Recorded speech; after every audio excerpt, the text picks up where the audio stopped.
Hi, this is Felix Rosado. Welcome to the Felix Rosado podcast, where I give you my 2 cents on all things about dogs, such as the latest training, tips on health, nutrition, and beyond.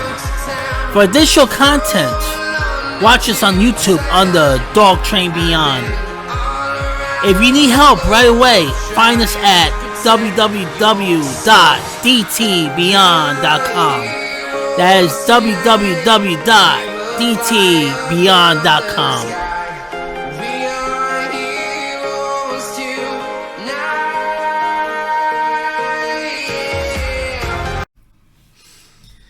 Okay, guys, welcome to the Felix Rosado podcast. Giving you my 2 cents on all things dog. Well, today's topic is a very big one.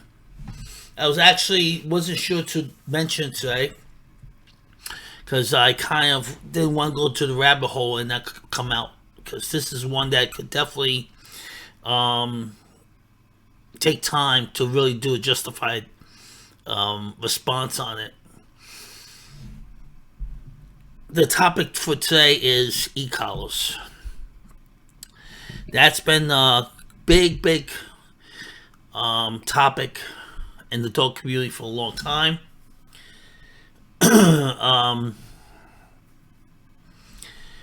So basically, there's 2 views on this, major views.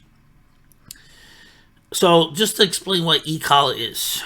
E-collar stands for, it was basically a name of electric collar.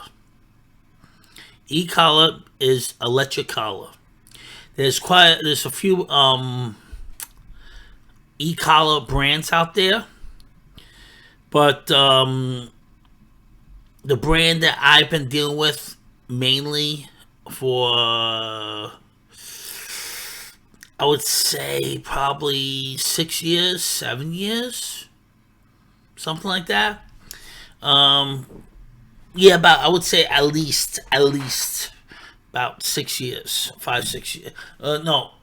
6 years. It's gonna be 6 years this year, and so it'll be about close to 6 to 7 years. All right, I've been dealing with e-collar. I started learning about e-collar that while ago, and the brand I use is e-collar technology.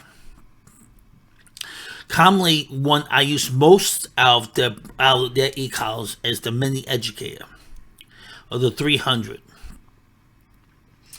Now, the e-collar. For someone, this podcast is mainly for the people that have no understanding, no knowledge of anything as far as dog stuff, or have very little knowledge. If it's if someone out there that's listening to us and they already know this information, great, but there's a lot of people that don't know this information. So if you want to really listen to us, great, you might pick something up, but this is for the people that are not familiar with the e-collar at all, and I'm going to give my viewpoints on it and go from there, and my views that's going on right now. So there's 2 major viewpoints, in my opinion. This is all my opinions. Felix podcast. Okay, so whether you you give a damn about my opinion or not, I really don't care. If you don't, hang up, X out, and have your opinion on it. But this is my opinion. So there's 2 views. View number 1: abuse. 100% abuse. This is the worst thing you could do to a dog. View number 1. View number 2: it's the greatest invention ever for a dog. Talk about both sides of the spectrum. So you have the people that think you mentioned e-collar, you are talking about the worst thing ever you could do to a dog. There's people out there that actually believe And believe it or not, I've seen some of it, but I've heard a lot more that they will rather put a dog to sleep than put a e-collar on. And it's called, yes, electric collar. They would rather put a dog down, kill the dog, put the dog down to sleep, than even try to use an e-collar to help the dog, fix the dog. Now that's insane to me. Now going back to the side that I'm actually at, e-collar is the greatest invention possible for a dog. So far. All right. You imagine putting a dog down because you don't want to use a remote collar. Okay. So let me give a little bit more description of the remote collar. Basically, the remote collar provides a stem. Electric current. Yes, it's electric current. There's two pieces of the e-collar. There's a remote, which the human or handler or owner will have in their hand. There they could turn the levels, depending on the collar they have. E-collars have changed so much over the years. There used to be levels of 0, 10, 20, 30, 40, 50, so on. Now, especially e-collar technology, and I can't speak for every collar, but some of them do jump a big gap as far as levels. So instead of like saying a 2, 3, 4, 5, it has low to medium, all right, or a 1 to a 2, out like 4 or 5, something like that. I don't know that brand is I believe Sport Dog, but don't quote me on it because I never really touched it or used one, but I have seen it. Good collar though, right? A company called Sit Me Sit, they use the same technology, and those collars are really nice. And they're good collars. Not to say that they're bad. It's just a different way of doing it. But e-collar technology has it. The way they do it is from 0 to 100. So you could use a number, any number from 0 to 100.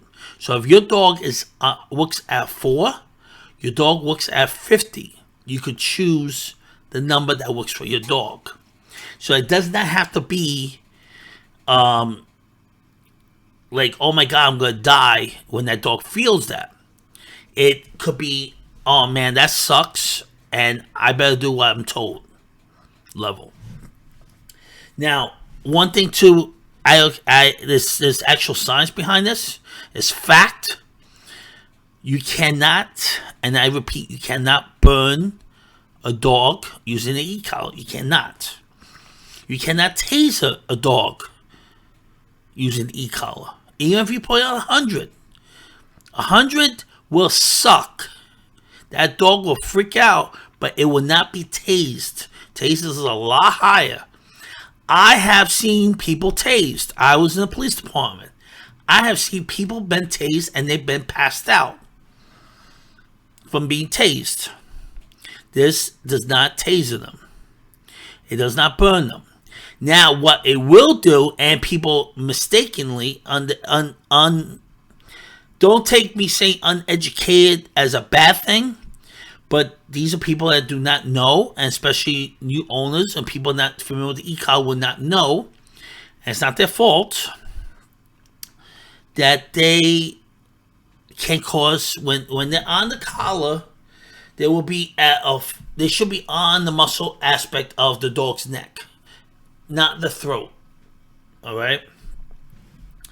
So it could be anywhere in the back of the neck, the side, anywhere over here, anywhere except for the throat, anywhere on the muscle. Why does it do that? Why it has to be done like that is because we are using. You have to use a TENS machine, physical therapy. It makes the muscle twitch when the electric current goes and the muscle twitches. That is what it's doing. It's a similar concept. So it cannot taser, and then it cannot absolutely burn. Now, going back to what I was saying, as far as the uneducated, what I can do, if you leave it on, let's say these collars are not meant to be left on all the time. None, like, yes, they are. They can't be left on all the time if you move the spot that the collar is on. If you have it on the right side of the neck and then you put it on the left side of the neck at a certain period of time, it will be okay. What you should not do is leave it on the left side of the neck 24, 48, 52, 60 hours and not move it. Because it will be on snug. It should be on snug. Like, a lot of people feel like they're choking the dog, how snug it is. The purpose of that is there's 2 points on the collar. I'm gonna be doing a YouTube video more details showing this. So watch out for my video. And the 2 points on there are called the contact points. Those points have to make good contact with the skin. Try to go through the fur. And there are additional attachments depending on the brand you have, which one of them, like eCollar Technology, has comfort pads, is to help go through the fur, especially like German Shepherds, Huskies, any thick furry dog. Because what happens is if you put the contacts on top of the fur acts like a winter coat, all right? And the current of the e-collar won't be accurate when it touches the dog's, when the dog feels it. It won't be accurate. So let's say you have it on a 10. By the way, e-collar Technology 300, a 10 is almost nothing. Majority of the time, a human will not feel 10 or below. Most of the time, they won't feel it. And I've even had people test that theory out. Didn't tell them anything. I used it below a 10. And they're like, do you feel anything? And they're like, no, I don't feel anything. So 10 below will not be felt. So the contact points have to make contact to the skin as best as possible. Removal of the fur, pushing the fur to the side, or use special contacts will help. And provide a current to the skin. Now, what happens is if you don't move the contacts, remember they have to be very, very snug. If you could slide your e-collar, you can slide around the dog very easily, right? That means let's say you could slide from the left side of the neck to the right side of the neck, or above the head, or wherever you could slide it. That means it is not snug enough. You're not going to kill the dog, but it has to be snug. They do also make products that have elastic, bungee cord, I should say, which will stretch with the pressure of the neck.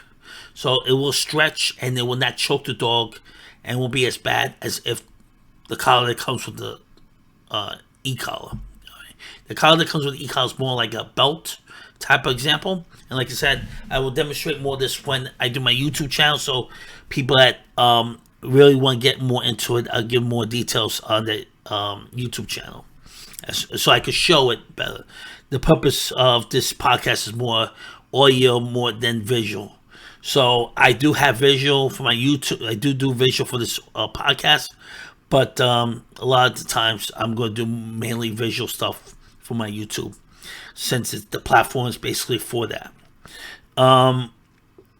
So the pressure of the contacts for a long period of time without any rest will cause something called necrosis. Necrosis will cause something that will be looking like a burn mark.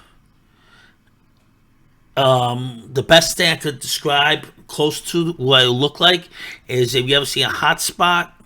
Hot spots look like the dog got burned, the dog got acid on it. That is what the look of the necrosis will be. It will cause it to look like the dog got burned. And once again, the e-collar cannot burn the dog. Even on 100, cannot burn the dog. So, um, so the general rule is every 3 to 4 hours, rotate the collar from one side of the neck. So that's that left side, rotate to the right side, just to give the dog's neck time to breathe on that side.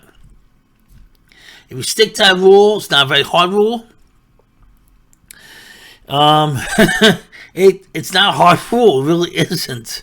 I mean, unless you're having a really, really difficult dog that wants to eat you, bite you, which I can understand, but it's not a difficult thing. And unfortunately, there are trainers out there that will be a little bit, what's the word, lazy or don't care, and they will leave it on the dog's neck. And then the people that the owners will see that, I would say skin infection, and necrosis, and they will think the dog got burned. And oh my God, what did you do to my dog? You burned my dog. No, blah blah blah. And they think the e-collar did that. And a lot of times the e-collar will take the raps for that, which is sucky because the e-collar didn't do that. It was the human that did that by not doing basic guidelines. So if you rotate it, you'll be fine. You could have the collar on the dog all day, especially if you go to like a family picnic, an event, and you want the e-collar on the dog. There's no reason you can't have it on all day as long as you rotate it and get that part of the neck rest. Moving on. So you got two pieces of the collar. So I'm just going to use the 300 because that's the collar I use 99% of the time. It's a good collar. It has a half a mile range with no obstructions. They're very rugged. Unless you step on and smash it, you drop it, it's fine. It's a real good collar. It's raining, it's fine. I've gotten dirt, mud on it, no problem. Looks fine. So it has two parts. It has a remote part, which the person holds it, the handler holds it, and it has a 0 to 100 to change the knob. And it also has two functional options. There's a little bit more than that, but I'm just going to talk about the two basic functional options. As what they call is the S buttons. It has a red S and a black S. The black S is basically you tap that, it gives a fraction of a second, boop, stim. And if you have red, it will give 10 seconds. If you hold the button, 10 seconds of stimulation. Oh my God, why would you need that? Well, believe it or not, sometimes you might even need a little bit more time than that. Depending on the level and what you're doing, you might actually need more than 10 seconds. So believe it or not, when not killing the dog, it actually might not be enough time. Believe it or not. Depending on what we're doing and the situation the dog's in. Okay, so now, then there's the receiver, which goes on the dog's neck. I'm not going to go into different options and stuff like that. There are trainers that will do. They'll do multiple stuff. As far as like putting the dog, having the dog around the waist, having two e-collars on the dog, stuff like that. Small dog, if it very, very small dogs, they might even put they might put on the dog's chest or the side of the body. They might put the e-collar because the collar's so big. But I'm not going to go into that. That's different details. I want to just talk about e-collar. So basically, so you have two pieces and you teach the dog a command. You give it the dog a concept. Now, I'm going to tell you, this is the way I do it. A lot of people do it differently. There's a lot of concepts, believe it or not, there's a lot of different methods of doing the same goal that people believe. There's a lot of different methods. I'm not putting one down over another. I'm not saying one sucks and that sucks. I am just explaining that there's different methods to the same object. Okay, so I'll give you an example. The best thing I could honestly pops in my head is a knife. So a knife, there's a ton of ways you could slash someone, a ton of ways you could stab someone, different angles, different parts of the body. But guess what? It's still, the point is to hurt the person. I'm not trying to reference the e-collar to a knife, but being a martial artist and been doing so long, that's the best thing I could do as far as oh no, let's do a nice one. Okay, I'll give you a nice one. All right, the stove, right? The stove, you could cook, you could boil stuff, you could cook stuff, you could fry stuff. You could do multiple ways of using the stove to cook food, right? The goal is to cook your food, but there's a lot of different ways of doing it. The same tools, pot pans, olive oil, all that stuff, same, but a lot of different ways of doing, methods of doing the same thing, right? So someone that's famous, well known, which I kind of actually like, is Gordon Ramsay. He has his ways of doing things that he believes it's the right way. Now, you might get someone that is unknown, great cook, but they do it a different way. Are they wrong? If you ask each one, you ask Gordon Ramsay, if that other chef is wrong, he's going to say yes. So, all right. So that's another thing within the dog community. I always talk about this joke, and I think it's so true. The joke is, what can two dog trainers agree upon? That the third dog trainer is doing something wrong. I think in every industry that is very, very common. So, Gordon Ramsay does his certain way of doing something, and he believes that's the right way of doing it. Now, you got someone that's not famous, maybe a student, and they're doing things different. Right? But does it accomplish the goal? Did the food get cooked? Yes. Is the food delicious? Yes. So what makes that wrong? Right?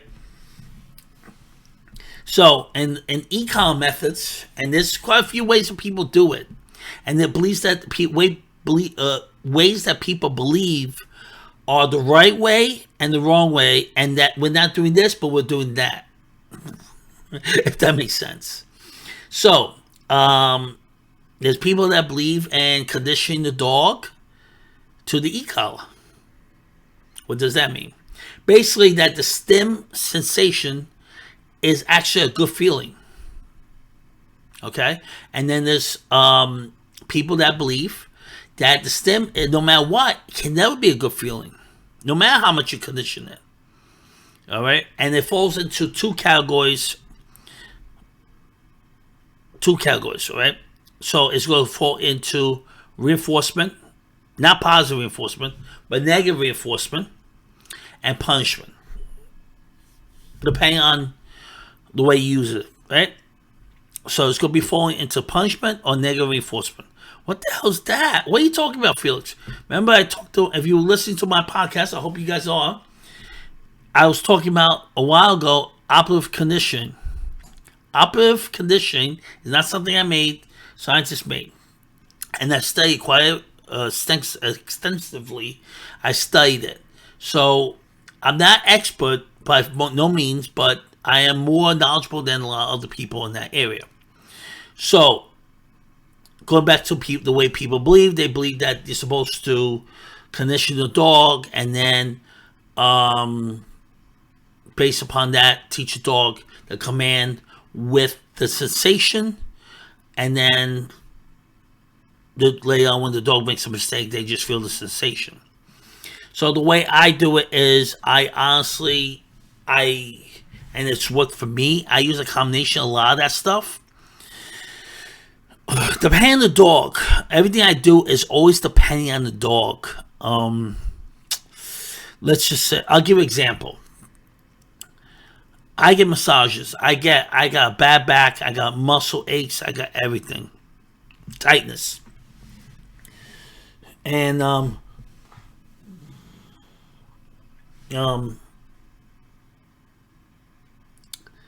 I go and get a massage, and the guy I get massage from, he makes me hurt. He hurts me. He absolutely hurts me. I'm telling you, I am in pain. I can take pain, but he hurts. It fucking hurts. But after I get that massage, my muscles are less weight. They're not even near tight. They're much more softer, more everything. I feel better. It takes me a couple days because I'm gonna be sore, or bruised up, but the muscles are way more feeling better.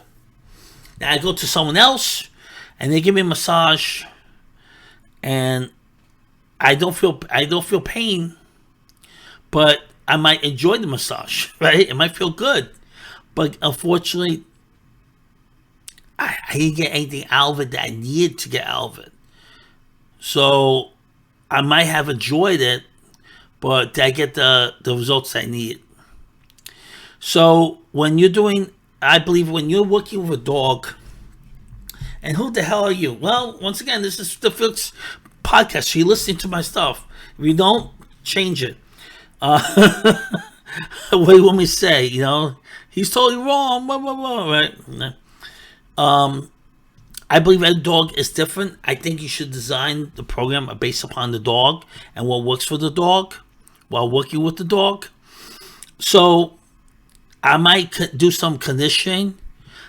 Usually in the beginning they'll have the dog on the econ the dog, and then they'll go to some levels, and they'll look for the dog to look up or make a certain head tilt or something when they feel a certain stim.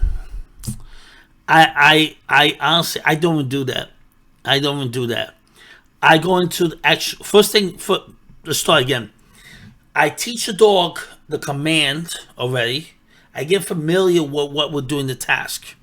So even if he's familiar with the task and we're about to do the e-collar, guess what I do? And I like this concept. I stole this concept from Tom and Muto of doing.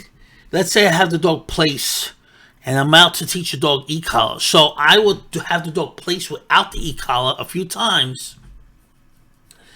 Help him understand what we're doing. So I'm not gonna just do throw the e-collar on and then start telling what we're gonna do for that day or that session. I'm going to do it the way we've been doing it, with maybe food or toy, whatever what he wants or praise, and then I will go to providing stim to teach him what it means. Now here goes another thing. I've learned so many different methods. I've done both methods, and there's a lot of different ways of doing it. So I'll give you an example. So say if I have the dog place, I have the dog standing off the cot, he's on the floor, and then I say place, and then I use continuous at, let's say, a number that he might feel, let's say 15. All right? He might feel 15. Bzzz, dog goes on the cot, right? And then you help the dog, guide the dog with the leash and everything, of course. Because when the dog starts feeling it, they might be confused of what the hell that is, and they might not understand the right way to shut it off, right? So you will guide the dog throughout this whole process. In the beginning, you are helping the dog 120%. You're helping that dog with pressure leash, pressure your body. Hell, even with food luring, you will help that dog get through that process as best and as efficient as possible. That's your job. That's what the trainer's job is to help guide that dog All right. So even if I need to use food to help the dog, and we're going backwards to go forwards, I will do that. If I've had dogs that stressed out from the e-collar for whatever reason, because you gotta understand something. When you teach something to a dog, and this is now I'm going to another podcast topic, but I'm going to go over it anyway, real quick. So when you teach something, you learn something new. You go to a job, you just got hired at a job, and they're teaching you what you have to do. Okay, when you know someone comes to you, you have to have them sign the book. You take their ID, you write down the information, you take their picture, you call the person, blah blah blah blah blah blah. Right? You have to remember all that stuff. Now, don't tell me that you're not a little stressed, especially you want to do a good impression. You really need that job, right? Or to pay you really freaking well. And you want to impress them. You want to look good, right? You want to do a good job at your new job, and not look like a moron or a fool. You're gonna be a little stressed because you want to do right. You want to do well. Okay. I'm not saying you go jump off a building, but you're gonna be stressed. Whenever you learn something new, there's some form of stress. So the reason, and it's like I said, everyone has their own opinion. When I teach the dog the command, initially with food, toy, praise, no e-collar, I feel the dog has a little stress of learning that. All right, so a couple levels of stress from learning that, right? Learning something new, you always gonna get so stressed. I mean, of course, you love video games and you're learning how to do Hadouken. You're excited, blah blah blah, right? But there's always forms of stress when you learn stuff. So the dog is learning the place command or whatever command, and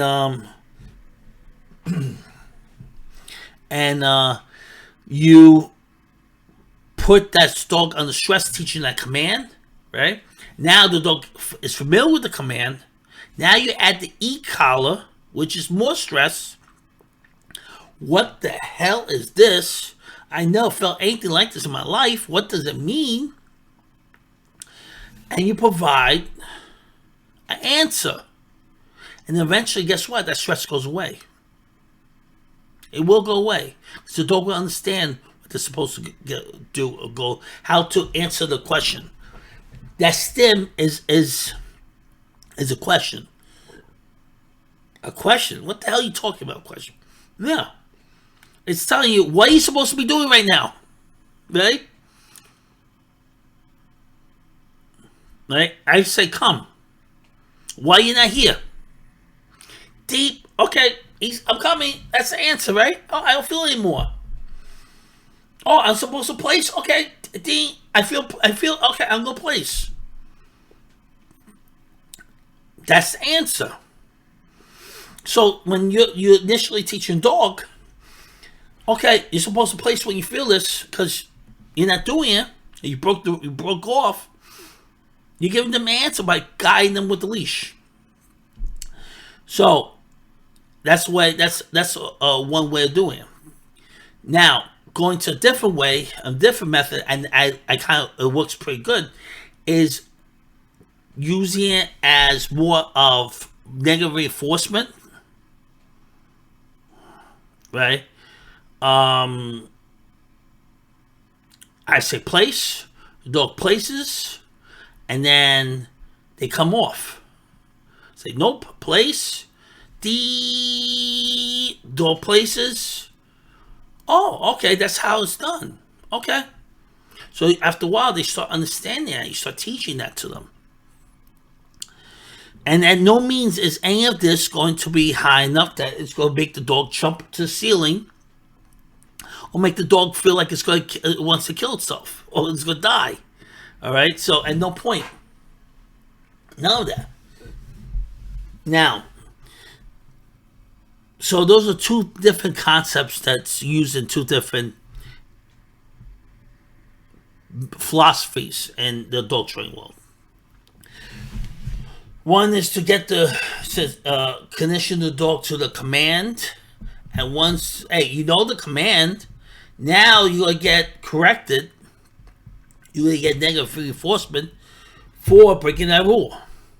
Now I'm trying to do my best to explain it. If I don't, there might be some people that are like, "Oh, you say you're totally wrong." Blah blah blah. Hey, listen, I'm doing my best to explain it the best way I could do from here to here. All right. So if I'm missing something, I'm not explaining right. Too bad.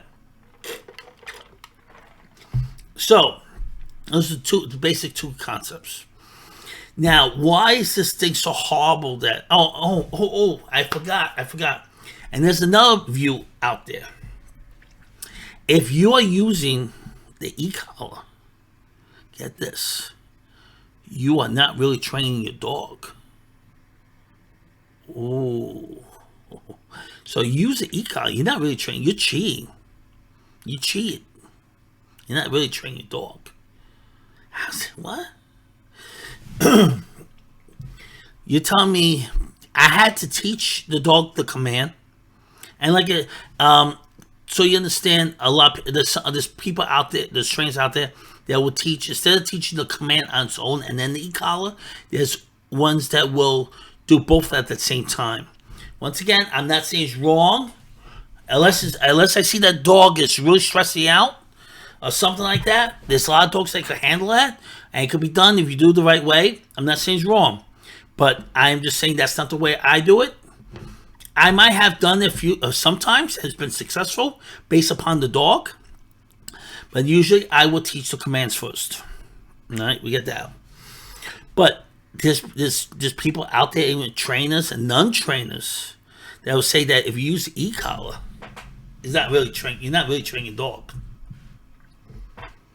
You're telling me I'm not training my dog because I use the e-collar? Now, how's the dog know what to do?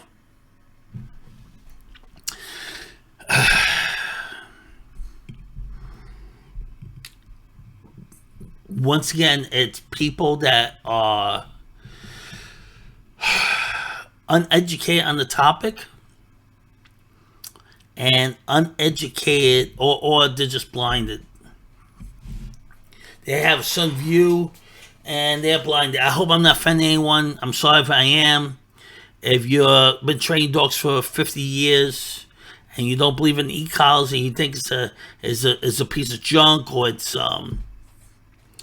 cheating, or it's whatever you believe, I apologize, but it's not. It's not. It's just another answer to the question. How do I get my dog to do this or do that? The e-collar provides a freedom that nothing else provides, that will give you a backup. I have seen sport dogs that are trained every day that have competed blow off their owner or handler, a trainer. I've seen it. Does it happen often? No. But I have seen it. They have done it. And that's where the e-collar will come in. Now, of course, you need to get your dog ready for competition. You gotta have no e-collar. That's the ultimate. That's the top. Be able to have your dog obedient without e-collar, awesome. But guess what? I am not competing. The people that I work with are family people. They're not competing. So why not let them use a remote collar if they need it, as long as it's not abusive? People have their views on certain topics and certain things, and I'm sorry, it's ridiculous. It's stupid. It's really stupid. I've heard that. Oh, it's cheating. Cheating what? Let me just tell you something. I don't know if it's ever gonna happen. Maybe it might happen 100 years from now. Who knows? But one day, who knows? They might have a microchip that you put in your dog's brain.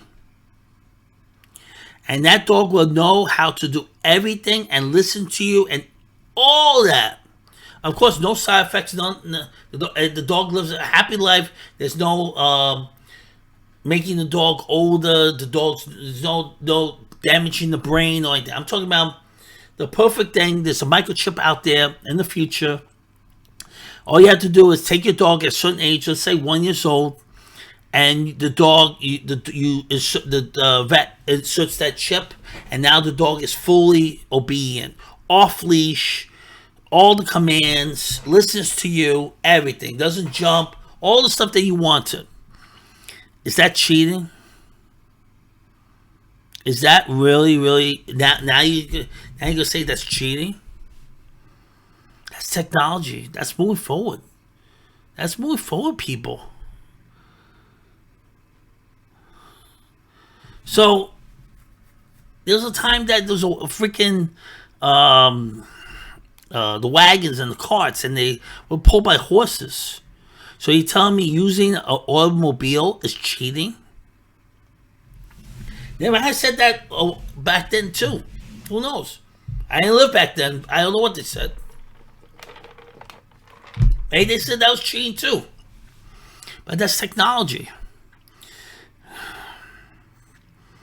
So instead of a family giving up their dog because, I'm talking about the future still, a family that gets a dog and they don't have to go through all the trouble, and they don't have to worry about the dog getting lost or running off, and they don't have to worry about the dog jumping on Aunt Cecile and breaks her back when the dog jumps on her and she knocks her down. You don't have to think about any of that. You don't have to think about any of that. Right? But it's cheating. Guess what? Now the dog has a future. The dog is safe from being lost or being hurt. So what? Why is it cheating? Because you didn't go through a route of training the dog, the typical way we used to train the dog. Who cares? Who cares? If you want to go through that route, go through that route. If you don't want to use e-collar, don't use a goddamn e-collar. But don't expect people to put the same effort as you as a trainer or someone that's doing this as a hobby. Put the same effort. Hey, I like to cook. I mean, I cook, but that doesn't mean I'm going to, at least right now, I'm not going to be buying books on cooking. I'm not going to spend extra 2 hours getting smashing garlic or making my own pasta because I want to cook. But there's some people love that. Am I so bad because I don't want to do that? I just want to make a meal so I can eat? Am I so bad? I'm not talking about hurting the dogs at all. I'm just talking about a different way. Just because they didn't teach the dog to focus and all that, and you just put a chip on the dog, that means you're cheating? Come on, that's stupid. You want to go through the work of teaching that dog from 0 to 100? And you don't want to use an e-collar in this future? Beautiful. Do what the hell you want. It's your dog. But don't say that's cheating. Or it's not dog training. The dog still has to learn the commands. The dog still has to learn a lot of stuff. If I use an e-collar, guess what? The dog still has to learn. It may not be your reference to dog training. But who cares? Is that your dog? Is that your dog? Who cares they use the e-collar, they don't use the e-collar? What do you care? So train your dog the way you want to train. But don't hurt the people that are unable to put the time, the money, or they need help now. They don't need help 3-4 years from now if they were to dedicate themselves to training. Don't put these people down. Don't put these trainers down that help these people get the dog to where they want, and even better, by using a piece of equipment That all it is a piece of equipment. So these collars do not do damage. Now, can you hurt a dog using these collars? Absolutely. You could hurt a dog. Absolutely. But you can also hurt a dog using other equipment that's very, very, very common. People, it's not the equipment. It's the human. If I have a puppy German Shepherd and I get a harness for that dog, and I never ever take that harness off, never, and that dog grows 6 months later, what do you think that harness is going to do? That harness is going to be embedded, or a collar. It's going to be embedded in the dog. What if I get one of those spike collars, not prong collars I'm not talking about. I'm talking about spike collar. Actual, a flat collar leather or cheap fake leather that has spikes, points. And I flip that inside out. What do you think is going to happen to that dog? That dog's going to be stabbed. And if I have a regular collar, 6 months later, puppy, and the puppy grows 6 months later, and I don't get, I keep a snug or that same time, the same snugness that the puppy was at 3 months and is now at 9 months. You think that collar's going to not be embedded in the dog? You think that's not hurting the dog?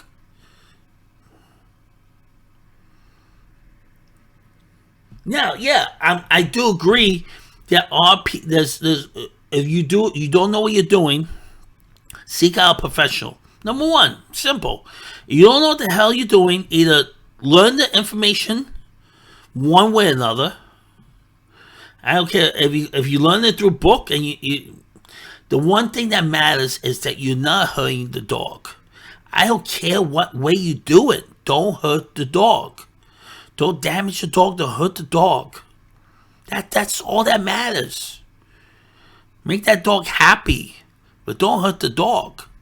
Now, I don't care if you learn the method through a book, online course, hire a trainer. Do that.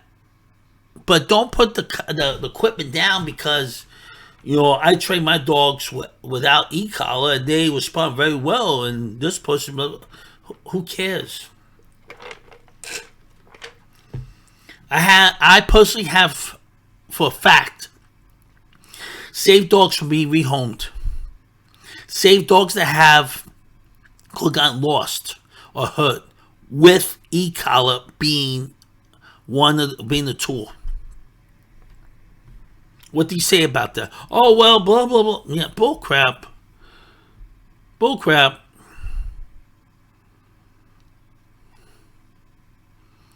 The e-collar was a tool. It was used the right way, and it helped the dog. That's all that matters. That's all that matters. Now, used as punishment, which is a little bit more is aversive. That dog wants to jump on the stove, the hot stove. So let me ask you a question: which do you think is a better choice? Better choice. And don't get me wrong, there's a lot of choices out there. I'm talking about fixing the dog today so the dog is safe. Which is better? That dog jumping on the stove and knocks a boiling pot, and gets burned, maybe in the face or the body? Or have that e-collar as a punishment when that dog jumps on that stove and avoids that stove like the plague? Which is the better or the worst of the two evils? Oh, I don't want to use that. Well, okay. Then make sure your dog doesn't go near the stove at all. Or you hope the method that you use, that cheese or that chicken, is more valuable to that dog than that curious object on the stove. Believe me, I'll tell you something. If it wasn't a crime, I would rob a bank. I know a lot of people would, if it wasn't a crime. That threat of that thought or threat of it being me being going to jail for 20 something years is a lot worse than anything else I could possibly think of than for me to rob that bank and not want to do it. It's a consequence I do not want to go against. It's not worth it for me. That punishment is not worth it for me. All right, so think about that. And you're an individual that says that they rather put a dog down, and there are people like this that would rather put a dog down than use an e-collar. You're a disgusting person. Yes, and you want to talk, you want whatever. I'm more than glad to entertain that. If you think putting an e-collar, it's better to put a dog down, kill a dog. I'm not talking about the dog sick, cancer, or go kill something. I'm talking about a healthy, happy dog that has some behavior issues that can be fixed with e-collar. Putting that dog down is the best way. You're a disgusting person, and you should be put down yourself. Simple as that. A dog is one of the greatest creatures on this planet. They were designed to be with humans, and we don't take that. We don't take that heavy enough. We don't take that serious enough. These animals do something to our body that we cannot do to ourselves. At a chemical level. And we do not treat them enough to give them gratitude for what they do to help us. You don't give them gratitude. These animals are the greatest things one of the greatest things on the planet, and we don't give them enough. So putting a damn dog down because it has some behavior issues, or being some tough love, is not the answer. If an e-collar, a prong collar could help a dog, and that dog lives a happy, healthy life with a family, and that dog lives to be 11, 12 years old, had a happy life, and that dog is 2, and you want to put that dog down because you cannot solve the issues, you cannot fix that dog from jumping, you can't fix that dog from, jumping on the stove, you can't do something like that. Do not put your limitations on that dog and make that dog pay for it. The e-collar is a wonderful tool. Use the right way. Once again, use the right way. I'm not saying that you can't burn the dog. And what do I mean by burn? I don't mean physically burn, but I mean if you're too high on the e-collar, you're not helping the dog, give the dog the answers, and the dog is too stressed. I have been in training sessions in which I told the owner, stop using e-collar. Let's take a break. Because the dog was too overwhelmed at the moment. It was too much for the dog. The dog needed time to process it. Guess what happened? We took a break. We took a couple weeks off. And then we went back to it. And guess what? The dog turned out to be awesome on the e-collar remote. Awesome. You have to, the part of training is selecting what to do, what not to do at certain times based upon the individual dog you're addressing. There are so many variations of people, unfortunately. And for people that don't see my face, I made a face. That, unfortunately, we have to entertain those different individuals, right? Why don't we entertain those dogs and still get the job done? We don't have to hang dogs. We don't have to beat dogs. And don't get me wrong, I joke around and I say the dog needs a butt kicking. That that's just tough love. But seriously, dogs don't not physically need to get hurt. If you have a serious dog that is like kill something, then you might have to go a little bit harder. So that dog does not kill a kid, does not kill a person.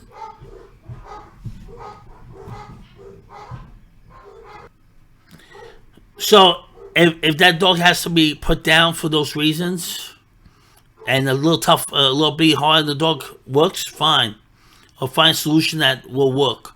But you do the dogs don't need to have beat up because they don't want to bite a bite pillow. There was an actual video that just came out on the internet of this guy. I don't know who his name is or whatever. He's a scumbag either way. The dog was they were bite or something like that, and then he tossed the dog like a hammer. Actually, like a axe right over his shoulder. Dog landed on his leg. It looked like it broke his leg. That, I'm sorry, was not necessary. Not necessary at all. But unfortunately, there's individuals like that. So the e-collar is a great tool. That's my perspective. Used the right way, trained the right way, taught the right way. It is a wonderful, wonderful tool. I see it so many times in my own eyes. The dogs I work with have benefit from the e-collar. And you can't tell me otherwise. I don't care who you are. And once again, if you think the dog will benefit by being put down and being trained with the e-collar, you are a lunatic and you deserve to be put down yourself. All right, so e-collars are great tools. There's a lot of e-collars out there. Oh, do not get those e-collars in Amazon that are like $40, $50. Those are useless. They are junk. Do not get those. Get good quality. It's like anything. Get good quality equipment. It's gonna last you. It's gonna work for you. If you want to learn how to use one, look for a trainer. Look for someone that has been dealing with it. It takes practice. I don't know how many dogs by now I've used it on, and I've learned so much from different people. Great trainers.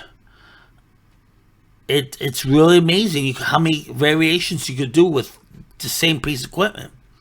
There's no way of doing it the right way or wrong way. If you do it right, if you let me rephrase that. There's a wrong way of using it. You're hard on the dogs, but a lot of these people that use it and have spent time and tried and put the dog ahead of everything else, there's really no way of doing it wrong. That's what I'm trying to say. So if you have someone that likes to condition the dog with the e-collar, or a person that doesn't like to condition the dog, that just uses it as pure negative reinforcement or punishment, that doesn't mean that they do it wrong either. Or, I hate to say that their methods ain't better than the ones that are using the other way. I'm sorry, I don't. There's no way for you to tell me that one method is better than the other. If I see a dog, if I see the dog, if I see A and dog A, method A, conditioning the dog and all that stuff, and that dog is off leash and listens and does all the stuff, great. And then you got B, that the dog was never conditioned for e-collar. The dog is just used when it makes a mistake, so it's negative reinforcement, or when you want to deter behavior as punishment, and the dog is happy, the dog's listening, and all that stuff. Guess what? I hate to tell you, they're both working because the dog's happy, the dog's doing what they're supposed to be doing. Why is one better than the other? Because the person said so? Everyone has their views. Everyone has their views. It's amazing. So if you are interested in using e-collar technology, they're a great resource. But do your research on your own. Look up the collars, see which one you like. You might like Daltra. They're good. They're a good collar too. All right. Sorry, Daltra. I wasn't really happy with your customer service, though. I gotta be honest. Customer service sucked. Daltra's customer service sucked. They had no idea what they were talking about. Really didn't know what they were talking about. Anyway, so e-collar, is it bad for your dog? Hell no. Hell no. If you have a dog, I don't care. You have a puggle. It will be useful for your dog and used the right way. And anyone that disagrees with me, good luck. All right, go ahead, disagree, mate. I really don't care. I've gone through this before, that people may not have the same views, and I'm glad that you don't have the same views. That's what makes the world go around different. Everyone has their own views, but these are my views, and the facts and my experience has proven me to be correct. So this is Felix with Dog Train Beyond. Keep on watching. We're going to have some more stuff going on, but tonight was a very good topic, and it flew by. I did an hour without even trying to do an hour. This is an extensive topic I'm going to be covering over again and different details. But this is a very, very important tool, a very important topic. Something I even address. They're banning them. They're banning these collars. And it's not, and once again, it's not because of the collars. It's not even because of the dogs. It's because they're stupid humans. People that don't know what they're doing or have no clue about it. They're saying, oh, this is the reason. This is horrible. This is good. So how many e-collars have you worked with? 0. But I know the answer. I know it's a bad thing, that e-collar. It is horrible. How many dogs have you worked with used it on? 0. How many people have you trained with that are experts in that topic? E-collar systems. How many people have you trained with or studied under? 0. The fuck are you thinking? 0. You have not even educated yourself on the topic, but yet you're saying it's bad. And you know who's gonna pay for it? Once again, not the trainers, not the human. The goddamn dogs are gonna pay for it. There's gonna be owners that they're not gonna be able to handle their dog as they did with it. The dogs are not gonna listen to them. There's gonna be that one time they're gonna say, "Screw you can't do anything to me," and they're gonna take off, get hit by a car, and get lost. When they got an e-collar or a behavior issue fixed, those dogs are going to be ending up in the shelter or being put down. But guess what? As long as that e-collar is not on the dog, we are good. They're doing the right thing.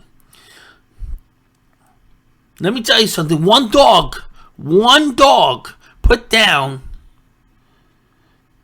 where an e-collar could have helped that dog, and the stupidity of a human not understanding what e-collar is or how it's used or anything, saying it's bad based upon the concept of the way it's used, using electric, using discomfort. That main concept, when that dog could have been fixed with one dog is put down, that one dog that is put in the shelter, that one dog that get hit by a car, that one dog that could have been saved in some way or form, is an justified thing. Let alone, it's not going to be one dog. It's going to be a ton of dogs. I'm telling you, a ton of dogs are going to suffer because There's stupid people out there listening to these other stupid people that have instead of thinking with the head, they're thinking with the feelings, or they're thinking with the butts, if you will, instead of thinking with their heads. What can look? How is it that this person fixed this issue with e-collar? How can they do that? Oh no, they're not doing that. Yes, they are. Then why don't you go and find out how they're doing it before you say it's bad? How's that dog doing after now that problem's fixed? Oh, the dog's happy. Oh, then what the hell? Why can't we use e-collars? Stupid. The biggest problem I always will say is that humans are the reason that things are fucked up. And the dogs are going to suffer because of it. They're the ones that are going to suffer, not the humans. Because they ain't do right by the dog. They ain't do the education on the topic. I'd rather put the dog down than use an e-collar or a prong collar. How stupid that is. Meanwhile, afterwards, the dog is happy and lives a healthy, happy life because their problems were solved. The owner didn't give the dog up. The owner didn't have to put the dog down. The dog didn't get lost. The dog didn't get hurt because of those equipment, those tools. I'm going to another rant. I know. Felix from Dog Train Beyond, the Felix podcast. Well, I'm going to give my 2 cents on everything dogs. And once again, if you don't like what I say, you could always stop. Keep on watching. We got more stuff coming along.